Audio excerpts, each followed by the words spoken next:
अस्सलाम वालेकुम। हमने अपनी लास्ट वीडियो में एंकर टैग को डिस्कस किया था, जिसके अंदर हमने सीखा था कि HTML लिंक जो हैं वो हम किस तरह से बना सकते हैं। यानी कि किसी भी वेबसाइट पर हम एक लिंक अपलोड करते हैं, लिंक बनाते हैं एक वेबसाइट का और उसको किसी दूसरी वेबसाइट से अटैच कर देते हैं। तो उसके लिए हमने एंकर टैग का यूज़ किया था। अगर आप उस वीडियो को देखना चाहते हैं तो आप पुरानी वीडियो को देख सकते हैं। आज की इस वीडियो के अंदर हम सीखने वाले हैं कि इमेजेस को HTML के अंदर किस तरह से यूज़ किया जाता है, हम अपने वेब पेज के ऊपर किस तरह से इमेज को लोड कर सकते हैं।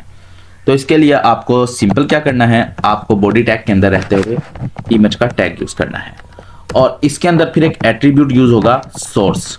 ये सेम इसी तरह से है जैसे हमने लिंक बनाया था। लिंक के लिए हमने क्या किया था, ए का टैग यूज़ किया था और यहाँ पर हम इमेज का टैग यूज़ कर रहे हैं। फिर हमने href लिखा था, यहाँ पर हम सोर्स लिख रहे हैं। लेकिन जो हमारा एंकर टैग था, ए टैग, वो हमारा ओपन भी हो रहा था और क्लोज भी हो रहा था। इमेज का टैग जो है ये सिर्फ ओपन होगा, क्लोज नहीं होगा। तो जो टैग क्लोज नहीं होते हमें पता है उसके एंड में हम इस तरह से लगा देते होते हैं। चलिए अब यहां पर मुझे क्या करना है, सोर्स के अंदर जस्ट मुझे सोर्स के अंदर ये करना है कि मुझे कोई भी इमेज का नाम इसके अंदर लिख देना है। नाम नहीं लिखना, बेसिकली हमने पाथ लिखना होता है। अभी अगर मैं आपको ये जो मेरा पेज है, जो मैंने जो मेरी फाइल है, ये मैंने बनाई है image.html के नाम से।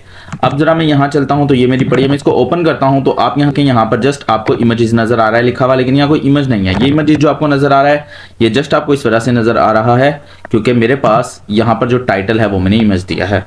मैं इसको इमेजेस की जगह पे इमेज कर दूंगा तो आप जाके चेक देख सकते हैं। अगर मैं आपको दिखाऊं तो ये देखें, यहाँ पर अब ये इमेज हो गया है, Ctrl+R मैंने प्रेस कर दिया है। अब मुझे करना यह है, यहाँ पर मुझे कोई भी इमेज लाके रखनी है। तो इमेज लाके रखने के लिए सबसे पहले तो मुझे ये करना है कि अपने कोड के अंदर इस सोर्स में मुझे जो भी इमेज रखनी है उसका पाथ यहाँ डालना है, लेकिन उससे पहले मेरे पास कोई इमेज होनी चाहिए। तो मुझे क्या करना है, अगर तो मेरा जो मैंने पेज बना रहा हूँ अपना HTML के लिए, तो सॉरी वेब पेज के लिए अपना, तो अब जो मेरा वेब पेज बनेगा वो अगर यहाँ पर ये मेरा डेस्कटॉप है और ये देखें ये मेरे डेस्कटॉप के ऊपर फाइल पड़ी है, तो अगर मेरी इमेज जो है वो इमेज भी मेरी पड़ी होती है सपोज करें डेस्कटॉप के ऊपर ही, तो कोई मसला नहीं है। जस्ट आपने क्या करना है, सपोज मेरे पास ये एक तस्वीर पड़ी हुई है, ठीक है, मैं इसको ओपन करके दिखा देता हूँ। अब मैं ये चाहता हूँ ये जो मेरे पास पिक्चर है एक, ये पिक्चर मुझे यहां पर नजर आए, इस जगह पर लोड हो जाए। तो मुझे क्या करना है, मुझे जस्ट इसका नाम देखना है। इसका नाम क्या है, 1 2 3 और इसकी एक्सटेंशन आगे मुझे शो करवा रहा है .png। अगर आपके पास एक्सटेंशन शो नहीं हो रही तो आपको राइट क्लिक करना है पिक्चर पर और प्रॉपर्टी में चले जाना है। यहां पर आपको एक्सटेंशन नजर आ जाएगी। ये PNG की फॉर्मेट में हो सकती है, JPG हो सकती है, JPG हो सकती है, आइको के फॉर्म में हो सकती है। तो जो भी एक्सटेंशन होगी इसको भी आपने देख लेना है। अब मुझे क्या करना है, जस्ट इस सोर्स के एट्रीब्यूट के अंदर पिक्चर का नाम लिखना है और मुझे उसकी एक्सटेंशन को साथ डॉट के साथ लगा देना है। तो मेरे पास PNG थी, मैंने लिख दिया। अब मैं इसको सेव करूंगा, Ctrl+S, इसको मिनिमाइज करता हूं और मैं इसको आपको ओपन करके दिखाता हूं। तो ये देखें यहां पर आपको इमेज नजर आनी शुरू हो गई है। अब ये जो आपको इमेज नजर आ रही है, ये वाली इमेज जो है, ये इमेज मुझे यहां पर इसलिए नजर आई कि मैंने सोर्स के अंदर जाकर सिर्फ इसका पाथ यहां पर डाल दिया, ठीक है। लेकिन अब सवाल ये है कि अगर ये इमेज मेरी यहां ना पड़ी होती और ये किसी फोल्डर में पड़ी होती तो मुझे क्या करना था। चलें हम एक फोल्डर बना लेते हैं जल्दी से। ये मैं एक फोल्डर बना लिया, इसको मैं बना देता हूं सपोज ABC के नाम से। आप किसी भी नाम से फोल्डर बना सकते हैं। ABC के नाम से ऑलरेडी फोल्डर है तो मैं यहां पर ABCD कर देता हूं। अब ये मेरे पास एक फोल्डर पड़ा है और मैं इस इमेज को पकड़ता हूं और इसके अंदर डाल देता हूं, ठीक है। अब ये देखें, अब अगर यहां पर मैं जाऊं, इसको मैंने सेव किया हुआ है। अब मैं अगर अपना ये जो मेरा पेज है इसको मैं रिफ्रेश करूं तो ये देखें इमेज गायब हो गई। रीजन क्या है, रीजन ये है कि मेरी ये जो फाइल है, ये वाला जो मेरा आपको फाइल नजर आ रही है .html के नाम से, image.chrome जो मुझे ब्राउजर बना हुआ नजर आ रहा है, ये बेसिकली मेरा डेस्कटॉप पे था और मेरी जो इमेज थी वो भी डेस्कटॉप पे थी। लेकिन अब ये हुआ कि मेरी इमेज पड़ी तो डेस्कटॉप पे लेकिन किसी फोल्डर के अंदर पड़ी हुई है। तो मुझे क्या करना है, मुझे यहां पर पहले लिख लेना है फोल्डर का नाम ABCD। अब मुझे फॉरवर्ड स्लैश को प्रेस करना है। अब मुझे कंट्रोल एस करना है सेव करने के लिए, और अब मैं जाके जरा इसको ओपन करता हूं तो ये देखें इमेज वापस आ चुकी है। यानी कि हमें समझ आई कि इमेज का नाम नहीं, इमेज का पाथ देना जरूरी है। अब सपोज कर लें ये इमेज मेरी दिस पीसी के अंदर चलते हैं, यहाँ डी के अंदर चलते हैं, और यहाँ पे कहीं मेरी पिक्चर वो पड़ी होती है। चले मैं ऐसा करता हूं, मैं इसी को कट कर लेता हूं और मैं इसको यहां पर पेस्ट कर देता हूं। ठीक है, अब यहां आ चुकी है। अब मुझे क्या करना है, अब मुझे यह करना होगा कि यहां पर जाकर डी ड्राइव के अंदर ABCD का फोल्डर पड़ा हुआ है, तो अब डी ड्राइव के बाद आप चाहें तो यूं भी यूज कर सकते हैं, यूं भी कर सकते हैं, लेकिन मैं सजेस्ट करूंगा अगर आपने किसी ड्राइव को यूज करना है तो उसके लिए आप ऐसे कर लें। डी ड्राइव के अंदर ABCD के नाम का फोल्डर है, उसके अंदर मेरी पिक्चर पड़ी है इस नाम से। अब मैं इसको सेव करके देखता हूं और यहां पर मैं इसको एक दफा रिफ्रेश कर लेता हूं। अभी मैं आपको दिखा देता हूं, मैं यहां से डी को हटा देता हूं और अब मैं आपको दिखाता हूं इसको रिफ्रेश करके जल्दी से। तो ये देखें इमेज आपकी गायब हो चुकी है। अब मैं यहां चलता हूं, यहां मैं डी लिखता हूं और इस तरह से कॉलन लगाता हूं और अब चेक करते हैं तो इमेज वापस आ गई। चलिए इस तरह करके देख लेते हैं, तो इस तरह आपकी इमेज गायब हो गई है। इसलिए मैंने कहा कि इसको यूज करें आप, ठीक है। तो यहां पर आपने इस तरह यूज कर लेना है। अब अगर ABCD के नाम का फोल्डर पड़ा था, उसके भी अंदर कोई फोल्डर पड़ा हो, सपोज मेरे पास उसके अंदर फोल्डर पड़ा हुआ है एक मुज़म्मिल के नाम से, और उसके अंदर मेरी पिक्चर पड़ी होती, तो मुझे इस तरह करना था।